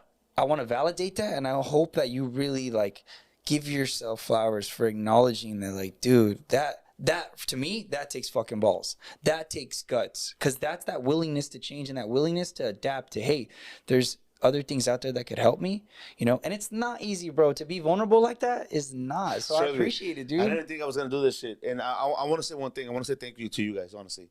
Thank you to you. Thank you, my brother. Thank you, Cindy. Thank you, my cousin. They've been there, you know what I'm saying, and they know that I'm not perfect. Like, I've already admitted my mistakes in what's going on. So I'm not gonna lie, for I think I'm ready, and I said it now, and cool. Like, I'm at peace. I'm looking forward to what's coming next. You know what I'm saying? I'm excited for you, dog. You know, the crazy thing is, one thing I always tell this guy, and I think it applies to everybody. Doesn't matter who you are, you know, man, woman, whatever culture you come from, is that before you fight a battle, you have to fight the battle with yourself. I'm still battling. And that's the important part, because, like you said, you're gonna listen to us, but till you figure out your happiness and figure out who you are. Because I'm gonna be honest with you, I don't know how you guys have felt. I feel like till this day I still haven't found myself completely, but not up to like 5-6 years ago is where I truly discovered, like, this is the person I want to be. Yeah. Because I was living like a life that, like you said, that was supposed to be like, that's what a man is. For sure. And I was seeking validation, and that's what was important to me. And that took me to therapy. It led me to alcoholism as well. So it's one of those things where you have to fight those battles with yourself first. You have to figure that out first before you can actually start embracing and start, listening and start taking everything in, because until you do that, you're fighting yourself every single time. Exactly. And that's where I give you so much love, and like, I'm so excited for you, and I think, like, even breaking that stigma and that like cycle of, you know, especially us, is like, we can't teach old dog new tricks, right? And I want to give you a lot of love, because I feel the identity in terms of who you want to be is actually aligning now with the change. And maybe that's why before, you know, because like we said, people can tell us all the time, stop doing this, stop doing this, stop doing this. Dude, pendejos no somos, bro. Yeah. Pendejos no somos. We know these things. We've always known them. And I think, like, I'm excited for you, because it sounds like where you want to see yourself, the peace that you want, being able to be present, like, being able just to be at fucking, like, in love with yourself and just chill. As weird as that might sound, like, it's lining up, I think, more with the things that you know that are required in order to do it. You know what I mean? And like that to me is like, fuck yeah, bro. That's what this shit's about, you know? But I'm not gonna lie, it's just scary. It's scary as fuck, man. I hear you. You know why it's scary? Because it's hard to describe a problem, right? But when you see a problem, you know it's a problem. Does that make sense? Yeah. What scares you most about it? I guess knowing who I was before my marriage, knowing who I was in my marriage, and knowing who I can be or want to be after my marriage. It's like 3 different people. Right. I did shit a certain way that got me through life before my marriage, you know, and this is like pre-20. I was 22 and before, and I used to believe that that was the way life was going to carry me, and that was the way I was going to fucking... That it saved me and got me through through everything that I got through. Right. And then in my marriage, you know, obviously you become a family man, you do different things, and you adapt to that way. And now I'm coming out of that, and it's like, well, fuck, like, it kind of feels like, have you seen Shamshot Redemption? Yeah. When he comes out and he's like, what the fuck, there's cars? It's like that. It feels like, You're adapting. what yeah, the yeah. fuck? Like, it's a new world. Yeah. Even like, not that I'm dating or anything, but like, even like the dating scene is like, fuck. Like, I'm it's just 39 weird years for me old, and I'm too. like, how the fuck is that like? You know, it's like it's just weird. start Fool. questioning It's all just, that yeah, shit, it's just, yeah. you start questioning all kinds of shit. Like, okay, well, how am I? Fear of the unknown. Fear of the Yeah. unknown. Yeah, that's just what kind of fucks with me. It's kind of No, like, I mean, I could tell you this, bro. I do think you need to forgive yourself for. I don't know details. I don't necessarily even need to know details for what your past has looked like. But I think you need to forgive yourself. And as weird as this might sound, you've always been doing your best. Like, that shit was corny to me to hear 5 years ago. And it might sound fucking odd to you now, but I'm telling you, like, I would have told you, like, back in my 20s, I would have said, that's gay, fool. fucking pussy. By the way, No, nothing but- against the LGBTQ No, community. no. It's just, that's what we used to say. But what I'm getting at is, like, to validate is, like, we're always doing our best. Yeah. We just don't know what the best is. We're literally doing our best with what we know. Yeah. And you know so much now that it's important for you to forgive yourself. Because in those moments, as twisted as it might sound, you were literally doing what you thought. Like me, bro. That's why I speak about it so open now. Because I'm not proud of those things that I was doing. I'm not proud of the cheating. Like, I'm not proud of fucking doing lines at the clubs on the weekends. I'm not proud of those things. I'm not proud of being drunk and showing up to work. But I've acknowledged that, like, those parts of me were how I thought I needed to survive. And I don't need to. And so I'm going to forgive myself and then just move forward with it. You know, Yeah. like shaming, you're like, dog, nobody. Well, I lied. Spaces will shame you for it. But one thing I've learned is people project. It's sad. It's unfortunate. But people are going through their own journeys too. And they have their things that they need to figure out. And I hope that they can find the individuals that show them the same compassion and love that they deserve. Because I'm going to tell you right now, dude, you don't need to be where you think you need to be loved. As you are right now, you're a fucking badass dude. Thanks, man. I appreciate that. Like, literally, like, and I think I've told myself that it's cool that we have a sense of direction, but we don't need to get, and that goes for both of you, and that goes for my sound guy too. Like, where we're at right now is enough. It's enough, bro. Cool. You know, like, keep that ambition going. We got to let that drive us.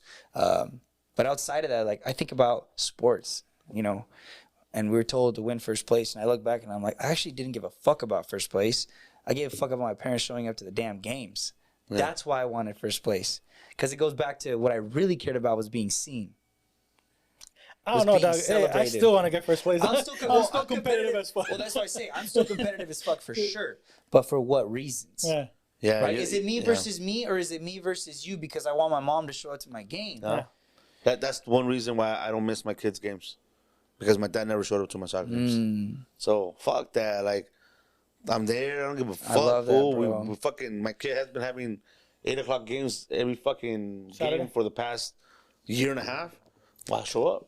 You know what I'm saying? Yeah, same here. That's just because of my dad. Yeah. Look, honestly, I know. Before we move on to like the other stuff. You wanna finish? Okay. No, I wanna say something. But hold on. Before you say something, bro. Like, honestly, we could keep going on and on and on and on. Oh, yeah. There's a lot of shit that we can say. We could even bring fucking people on, and hopefully we'll have you again I'm down, man. on the podcast, because there's a lot of shit we could talk about. And I don't want to cut it short, but Yeah. you know, But before we move on, go ahead. I have one thing. I have one question for all of us now. All right? What's up? And even people out there, like, you know, there was this thing on Instagram, the one on our podcast page, right? Which one? What it means? What does masculinity mean? What does being a man mean to you? Oh yeah, I saw Like, that. what does taking the title and how you had a certain insecurity when you had that title initially? What is a modern macho to you? To me, it depends on if you mean it in a negative or in a positive way. It could be a positive thing. Like I saw some of the responses that some of our viewers said. I kind of see why they would say that. Doesn't mean you're a machista. A macho doesn't mean it could be a bad thing. A modern macho is just, I guess, if you do look at it negatively, is continuing what you learn through, and again, it's not just through the Hispanic way or the Latino way, but just as a man, what you learn from your parents and from your ancestors or from your grandparents, or wherever men have been in your life, and continuing to do the same mistakes. That could be a modern macho, right? Because you have so many tools out there that could help you not be the same way. So if you continue that, then you're just being a modern macho. You're being a macho in a sense, but modern times. But it could also mean that you take the good things that you learn from being, from your dad. And what I mean by that is, like in my example, I didn't have a lot of good things other than one thing. I've always said this about my dad. My dad was a hard worker. Motherfucker was a drunk. Motherfucker used to hit me. Motherfucker used to do all kinds of bullshit, right? But he was always a hard worker, and I always took that from him. So modern macho meaning applying that shit and being better. So I don't know. I'm gonna jump off I love that. kind of a little bit. So modern macho to me is, it's funny because it's not being macho. I don't know if that makes sense. Breaking it all down, huh? Just breaking it all down, and it's like just realizing, Just eliminating macho. just eliminating macho, just realizing. Just be a man. No, just having awareness, fool, that we're all people. At the end of the day, we're all people. We all have strengths and weaknesses, and it's just using that responsibly. You know what I mean? Yeah. Just one strength, one of my strengths doesn't make you less of a man, doesn't make you less of a person than me. That's what it means to me. I love that. And real quick, we mentioned that. Shout out to my boy Q. I remember one time a couple years ago, he had told me, he's like, I've always been about the only way that I can eat at the table is taking food off your plate. And honestly, that's how I was brought up, bro. Like, I was how I brought up. It's a dog-eat-dog world out there. Like, if I want to be successful, I'm going to have to throw you guys under the bus. It's either you or me, dude. You know what I mean? Like, that's how it was. And I remember him telling me one time, he's like, bro, we all get to eat at the table. Like, we should all be eating at the fucking table together. And I think that that's really been my focus. And so to answer your question, I think for me, a modern macho is really being able to evolve.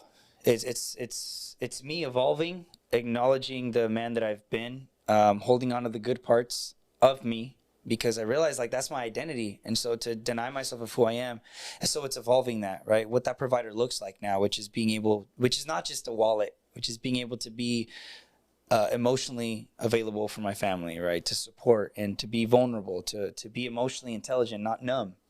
And just being able to show up with compassion and valuing connection with others more than just being right. Having empathy, having an open mind, and a willingness to learn and to break those cycles, man, and to really hold space for other men that like you guys and myself that are trying to just figure this shit out, bro. Cause I'm tired, bro. I'm tired of being in that fucking bubble. Mm-hmm. I want to hold on to the things that I think are beautiful, for me, not because people are telling me to do it. And I think as leaders at the forefront of it, I think we're doing a killer job, and we need to give ourselves flowers for that, for trying to just have the conversation. We're not going to have this shit down. And I've already admitted, like, I've already acknowledged that I'll probably be dead before I see where I'd like for us to be in terms of, like, healthy masculine environments.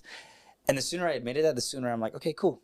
Let's just start the conversations, bro. Let's just do this, because it's not gonna happen overnight, Yeah. And then with our kids and our boys, and helping them know that it's like you can feel what you need to feel, and it's all right to embrace it, and you can still be a badass motherfucker at the end of the day, right? Like, I think of swimming, and it's like we've all had to get fucking thrown into the pool, and we figured out how to swim. But there's another way to teach kids how to swim. We can get in there and fucking have some fun and enjoy the shit out of it, and they're gonna swim. But more importantly, we're gonna have a connection with them. Because I think about my relationship with my dad, and I'm like, he taught me some shit, but is it the healthiest? Yeah. I learned how to swim. You know what's funny? Right now, I just kept thinking of my son. Yesterday, we went to Moreno Valley. Okay. And this fucker, I guess the girls had painted his toenails.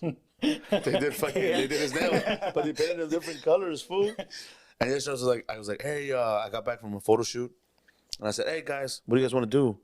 Fuck it. I told my daughter, because it was my daughter and my son. My other daughter was at the beach with her friend. And I was like, fuck it, let's go to Moreno Valley. We're going to go bowling. There's a bowling alley in there. There's a theater there. It's pretty dope. It's ghetto mall, but I love it. And this fool, I guess, he changes, pero se pone las chanclas. You wanted to show him off. Oh, I don't know. And we get to the mall, fool, and he's like, oh, shit. He's like, my daughter goes, hey, Dad, he didn't put socks on.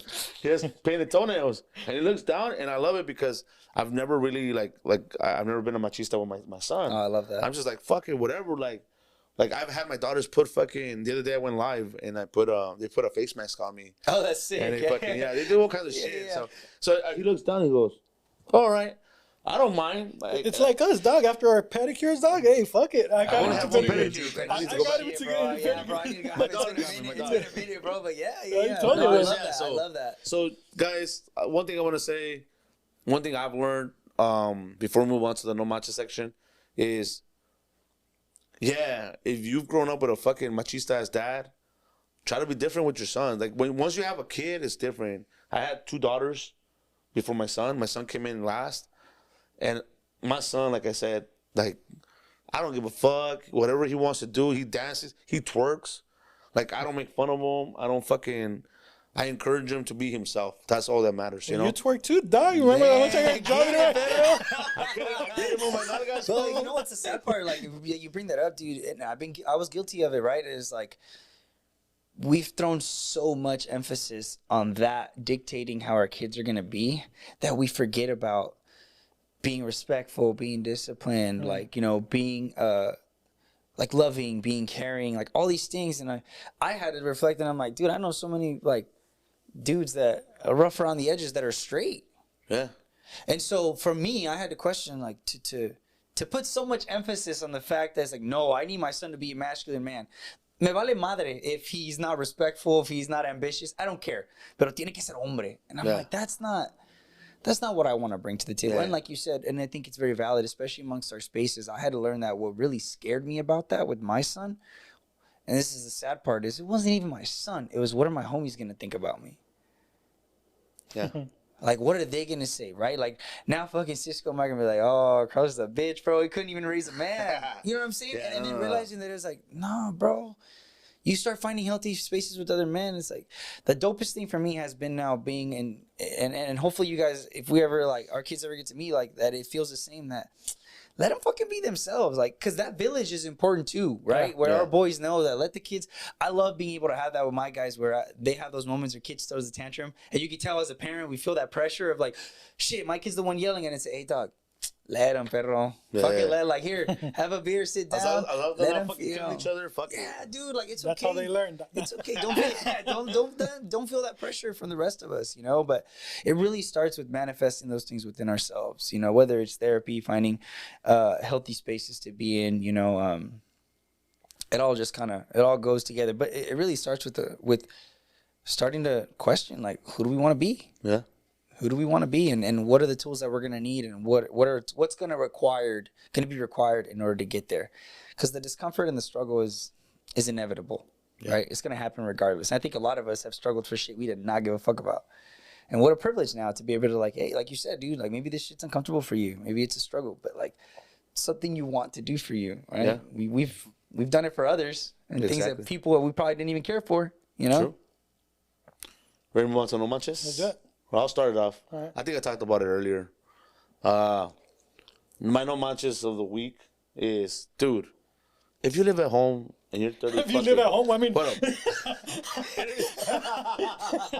you live with your mom or your parents, if you still live with your parents and you're in your 30s, you know, I get it if you're single, whatever, but if you still live with your parents and you're flaunting that you have a fucking Corvette or a fucking Maserati, whatever the fuck you have, right? You're flaunting all this money, but you still live at home. No mames. No, man, shut the fuck up, fool. Shut the fuck up. Hey, fool, have you not learned anything, fool? Hold It's up. a safe space, dog. I'm saying, don't fucking come to me. He's like, Sisko's no manches moment is Mike, bro. No, mames. Look, unless I get it, there's people that have to live with their parents because they take Hey, care of what them. about this? What if he bought the house? It's his house and the mom lives with him. Again. And he lives with his mom. If that's Damn. the case, then Yeah. I get that. It's Yeah. understandable. It's a valid but- thought. It's a valid Yeah, thought también. Yeah, like, for I'm not sure. gonna discriminate. Like, if my parents couldn't, they were elderly, I gotta take care of them. Fuck it, move in with me. I'm basically I'm a bachelor now. I'm a single man. If I bought a house or my house, if they wanted to move in, fuck it, I'm taking care of my parents. But those motherfuckers out there, they're not taking care of their parents. Their parents are paying the fucking mortgage, and these motherfuckers are living off their money, thinking they're balling. So. Guys and girls too. If you're in your 30s, come on, no, my man, get your own path. You said 30s, 40s are new 30s, so the 30s are new 20s, dog. Damn, I'm right there, man. I'm right there. True, you got me there. But you know what I mean? Yeah, I got Your opinion's valid too. Like, your opinion's valid opinion's too. valid. What do you guys think? What's the age limit to live with your parents still? The circumstances differ everything. Honestly, that's where, to be honest with you, bro, that's where I feel like, fuck what people say, man. If I had to move back in, because when I separated from my son's mom, I had to move back in, and that fucked with me. But that's again circumstances. Sure, no, you're right. bro, You're right. you know No, what I'm you're saying? Circumstantial, yeah, You're circumstantial. You're absolutely. That's why I think, like, I mean, I guess it really just depends on the intention and the purpose behind it. If you're just like, fuck, You're I want to live with my parents. if I you're don't just want to pay rent. if you're Fuck just that. lazy, you don't want to work. You don't Exactly. want to get a spot. Or Okay, even if makes you sense. work and you're just like, fuck it, I'm not paying rent. My parents are paying rent. Yeah. Mamá, ¿a qué hora va a estar la comida? No mames. No mames, güey. Learn how to cook, dog. Learn how to cook, dog. Yeah. By the way, ladies, I know how to cook. And look, going back to it, we just had this whole conversation. Imagine what they needed and were missing growing up, that they can't even see things that way. But True. they could understand, like, damn, There I you go. should, I didn't even I see should it that cook. way. You know what I'm saying? Like, Yeah. which again, I'm still not saying, oh, it's okay to be 45 and fucking having mom, like expecting mom to serve. No, but it's like, damn, imagine what homie had to have gone through. Yeah. And what he was missing growing up, that unfortunately he's unable to see the, like. That's that true. That's he's true. I the- didn't even see that. He's so worthy of, like, dog, you want to do that for you, not because anyone's telling you, because, like, you take care of yourself. That's do true. things for yourself. All I do, all And I, it just, all it does to me, it just changes the perspective in which you go in there. Because I still agree. Like, dog, you're 45, bro, you know? I keep thinking of Will Ferrell in Old School when he's doing, Mom! And he's yelling and shit. You mean Step Brothers? Old School. Old School, he's married and he No. goes into us. Oh, wait, not Will Step- Ferrell. Step Brothers. Step Brothers. Is it Step Brothers? Step Brothers. Brothers. When he moves in and the mom and the dad. No. He's telling me to get off the couch. He said, Oh, no, I'm sorry. Dad, why are you talking to It me was like that? I'm Wedding your Crashers. son. Wedding Crashers. Wedding My Crashers. bad, wrong movie. Will Ferrell in Wedding Crashers. Oh, okay. Okay, yeah. Where he's At living the with a end, mom. he's the guru. Yeah, Yeah. he's the guru. He's the love guru. Yeah, and my bad. Wrong movie, guys. I gotta correct you on that shit. Good, good, good. Gotta cut you on that. All right, mine no manches. So, you- have you guys seen the movie Barbie? No. I have not yet, No? bro, and I I haven't need seen to. I need to. So it's funny, dog. It's a movie. It's an entertainment movie, right? I heard it's for adults. Huh? I heard it's for adults. Nah, fool. It's like whatever. Really? It's just a movie, fool. It's nothing. There's nothing R-rated. That's my no manches. That people are making this movie. Some, out there guys like like Ben Shapiro and other people. Oh, it's a feminist movie. It's a movie about Barbie, so you know who's gonna be the main person involved. Barbie, yeah. Barbie and Barbie world, right? Yeah. Like that's the whole point of the movie, that it's about Barbie. And Ken is actively seeking attention from Barbie and Barbie. So it's like a feminist movie. I didn't hear it was feminist. I heard it was an adult movie. No, it's just a I heard it movie. was adult. Well, and I just want to say something about that, and I want to validate it. We've been conditioned and we've been brought up to think that as men, if we have a good career, if we have a good job, blah, blah, we will be loved.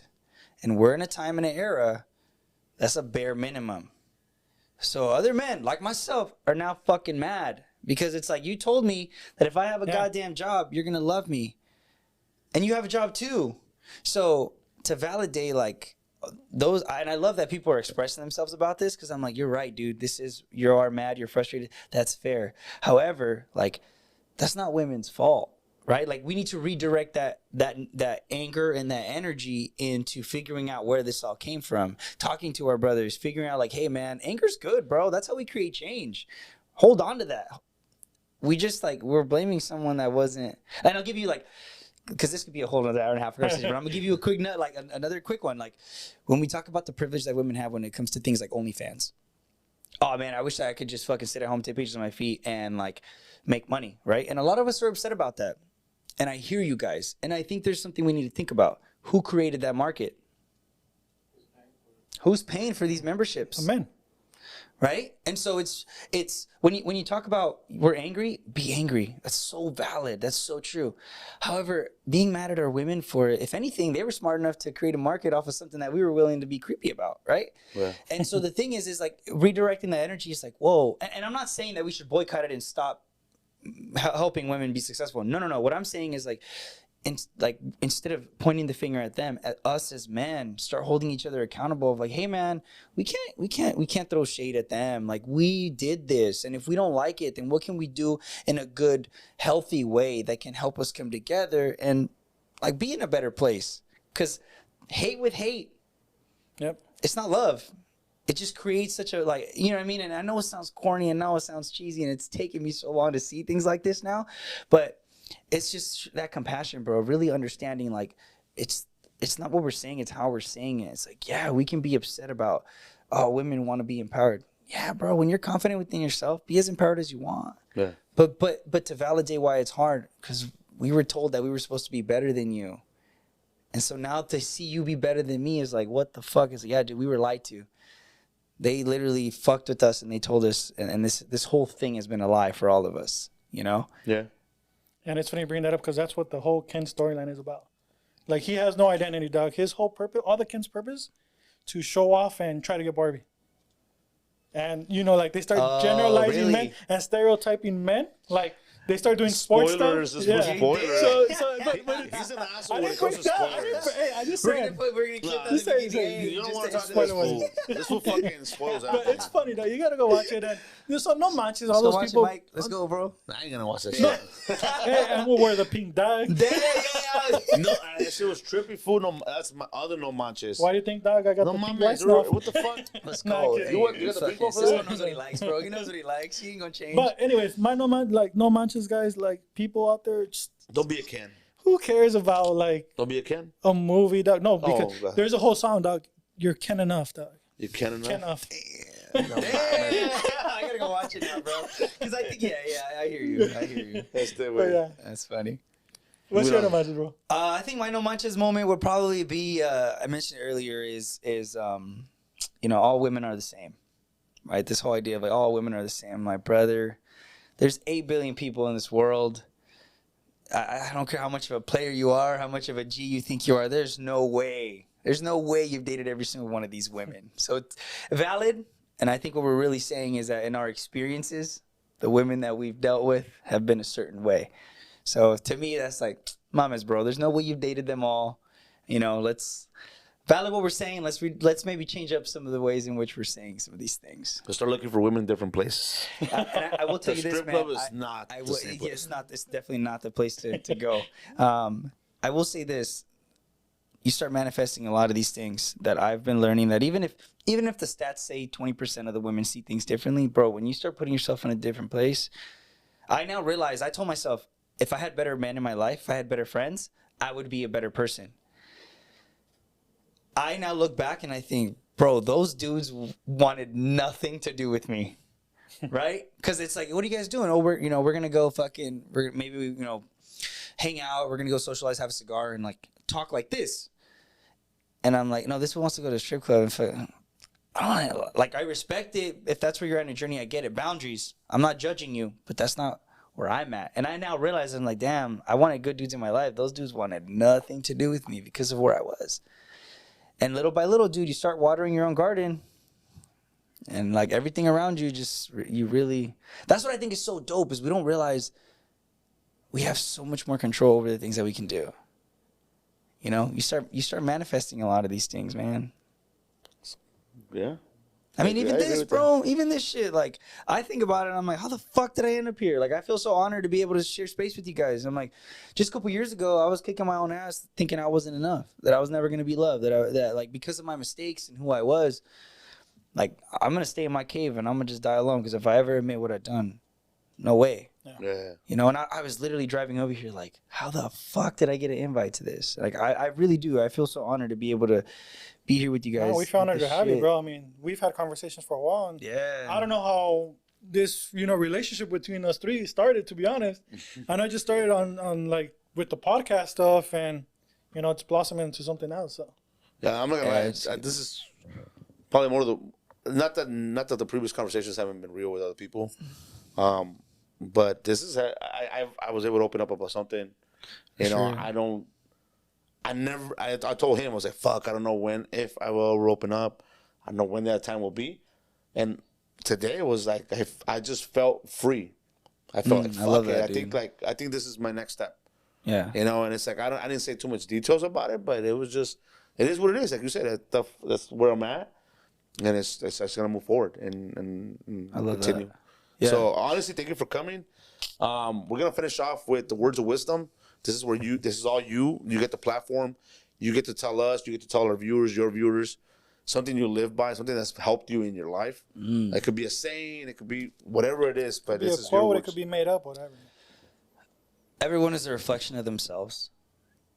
You know, if I decide to give bad energy to other men, to other people, that's okay. But I need to understand that that's me being me. If people have hurt me and have done things to me and I give that energy back is because I'm choosing to make those decisions. And the sooner I understood that, the sooner that I realized who I wanted to be, it helped me to set boundaries, to walk away from spaces that didn't benefit me and to surround myself with better individuals. Because projecting that and justifying why I was doing the things that I was doing wasn't helping me. And it wasn't helping me build connections with my son, with my friends, and with my family. Oh, Yeah. short, simple, but yeah, makes sense. Straight to the point, Dai. So I'm telling you, we have to keep growing. But we have to keep evolving. Like you said earlier, we just have to keep evolving. Yeah. We have to change the narrative. We have to change, you know, history and. Yeah, and one thing just- he said, like right now, mirror is another way of saying like I handle people's situations or handling sometimes like my interactions with people is I feel like what the fuck, what's wrong with that fool, or what's wrong with her, man, fuck her. But then I internalize it instead of saying, hey, that's a projection of her or him, not of me. Yeah. And that's one thing therapy has taught me, and then like that's what I heard, basically what I heard from the message. It's like that person's being who he wants to be because that's how he feels or how he wants to be. And if you're deciding to throw that, like you're saying, fuck her, blah, blah, blah, look, that's valid. But you're making the choice to give that energy to her. That's true. Right? Like, that's you, bro. Like, don't. Yeah, she hurt you. And here's the thing, though, to validate that, too, a lot of us didn't get taught boundaries. Like, that's a fucking new concept, right? Exactly, so to, like you're saying, like, if it's like, hey, well, you know what? Like, I shouldn't have fucking tried to hit fucking Mike, you know? But at the end of the day, like, that fool called me a bitch. That's what he gets. Right? Yeah. Like, that's how we try to justify. Like, I only fed off of your energy, but it's like, I could have been like, hey, you're a bitch. I hear you, bro. I'm going to go hang out at that side of the bar. Like, And that's the hardest part. And it's the hardest part because we weren't brought, that's what I'm saying. To validate, dude, it's not easy because we weren't brought up to fucking see that. Because even then, dude, the first time that I didn't spank my kid and I talked to him some shit, I shit you not. After he went to bed, I got hammered on the couch. And I was literally telling myself, you're such a fucking bitch. Like, what kind of dad are you? Talking to your kid about stuff? Yeah. You should have just spanked him because he hit some kid at school. And it was like, okay, so I'm going to teach my kid not to hit people by hitting him. Yeah. Right? But I had to now, I'm glad that I had therapy that helped me understand, like, yeah, bro, you've been doing this for the last 26 years. To think that overnight you're just going to be like, oh, yeah, this is healthy. This is good. No, dude, I felt like a fucking pussy because I'm like, you're not a good dad, bro. Yeah. You're failing not only you, but your whole community, raza, men, because you talk to your kid. You know? It's hard. It's not easy. But I'm here to tell you, like, it's valid. And honestly, that's what we need to work towards. To be able to be like, you know what? No. That's, you said, you're projecting. I can't take that personally. You know? Yeah. Damn, we're going to get going again, fool. No. I was going to say thank you for coming, bro. Honestly, I know Sunday, you know, it's family day most of the time. But thank you for coming. Appreciate the time. I know we're definitely going to have you back because there's a lot of things that we still, you know, we can continue to talk about, like he said. Maybe next time we could bring some people on and and have them interact, whether Yeah, it's let's females do and it. males. You know what I'm saying? Do it, man. Yeah. 'Cause And honestly, there's a lot of people out there that are going through it right now and trying Yeah. to find that way too. So Yeah, just it'd know be you're not great alone. to hear You that know, just perspective. know you're not yeah. alone. We might not have the answers. We're not professionals, but just know you're not alone, dude. We're just trying to figure this shit out. And one thing that Kiko always says is never too late. So this applies to young males all the way up to older males. I love that. You know what I'm saying? So I don't want you to feel like, oh, I'm too old for that shit. Like, fuck that. It's past my time. Nah, dog. Like, get that shit out of our minds because we've talked about it a lot. Sometimes old heads, they think that it's hard. You know, I get it. It's hard to change as you get older. But nah, fuck that. Come through. Hit us up. If you have any questions, where can people fucking hit you up at? I know you say you host some meetings. Yeah, man. So themodernmacho.com. You can find all of our information there. We have the podcast. You can find us on Spotify and Apple, and it's basically me and my best friend, man. Shout out to him. You know, shout out to Mata. Shout out to Al, who are guys that, you know, believe in the message. We have a book club. I don't fucking like to read, to be honest with you. So it's like, we were just like, hey, but let's just start somewhere. So we just get together, try to figure it out. You know, me and my best friend, we talk to therapists, try to normalize that conversation, you know, get to see the human side of a therapist and really pick their brains and get to be ourselves, right? Because that's a big part of it. So we do that. We have a wellness workshop coming up, which you guys are invited. I'd love to see y'all there, man. Yeah, dude. What is that? It's breath work. Okay. What do you call it? It's a Reiki cleanse and a sound bath. So Okay. that shit, I did not grow up with it. That shit was like, I don't trip. I got my Reiki reader. She's I call her my lucky charm. Okay. So I know all about that. And then breathing.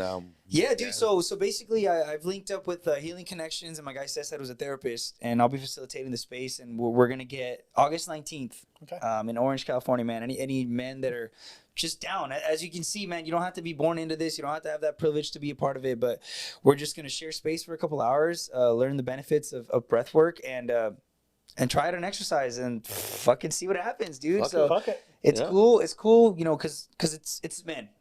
At the end of the day, and I think a good majority of us, whether you're seasoned in the breath work or you've never done it before, but look, man, I've taken chances on like getting hammered and trying that out. So I'm like, let's get uncomfortable with things that could be beneficial for me. You know what I mean? Yeah. So, and just send a DM, dude. If you're ever alone, whatever's going on, send us a DM.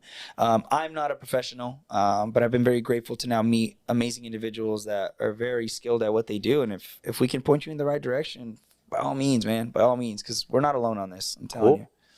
Sounds good. Thank you guys again. Hey, thank you, bro. Thank you for the bottles. They taste amazing. Yeah, thanks again, man, for sharing your story too. Like I felt that everything you were talking about because I was that too. So I appreciate that. Keep doing what you're doing. You know, you are changing lives no matter what. We all are, regardless of it's one person. We got to keep having these conversations. So keep doing your thing, bro, and we're gonna be supporting. Appreciate that, man. Appreciate that. Thank you. Everybody, we're going to finish off. Happy birthday, Sisko. Happy belated birthday. His birthday was Thursday. He turned 21, so. Yeah. You can tell. It's all experience after that. It's all experience after that, bro. Exactly. It's just years of wisdom after 21. We stopped there. So anyways, everybody have a good weekend. We'll see you guys next week. Peace out. Peace out.